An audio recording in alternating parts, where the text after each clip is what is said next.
Hi friend, எல்லோரும் எப்படி இருக்கீங்க? இன்றைக்கி ஒரு சூப்பரான ஒரு மாங்காயும் 2 தக்காளியும் வச்சு ஒரு ஜாம் செய்ய போகிறோம்.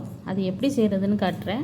அதுக்கு தேவையான பொருட்கள் 2 சின்ன சைஸ் தக்காளி, ஒரு சின்ன மாங்காய், அப்புறம் ஒரு 10 போல் முந்திரி பருப்பு, நெய்.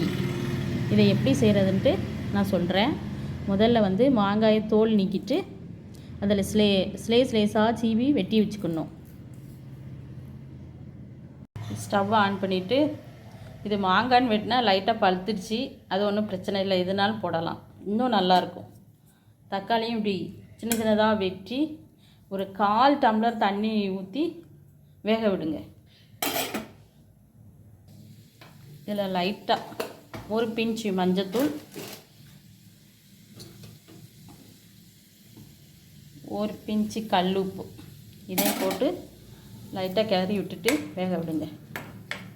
ஸ்டவ்வை நல்லா குறைச்சிட்டு இந்த அளவுக்கு வேக விடுங்க.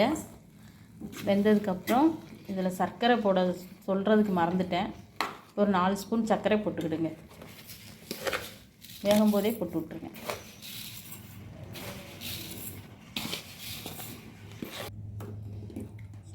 சர்க்கரை போட்டோன்னே இந்த அளவுக்கு பார்க்கவே எவ்வளோ கலர்ஃபுல்லாக இருக்குன்னு பாருங்கள்.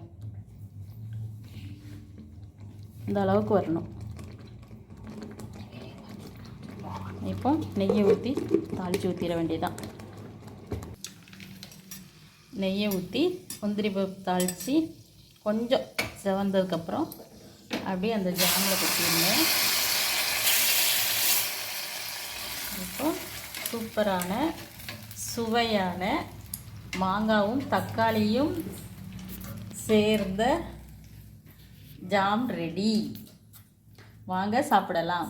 இந்த சைடிஷ் பிரியாணிக்கு, நெய்ச்சோறுக்கு, ஒயிட் ரைஸ்க்கு, சப்பாத்திக்கு இதெல்லாம் தொட்டுக்கிட்டு சாப்பிட அருமையாக இருக்கும். நீங்களும் உங்கள் வீட்டில் செஞ்சு பாருங்கள்.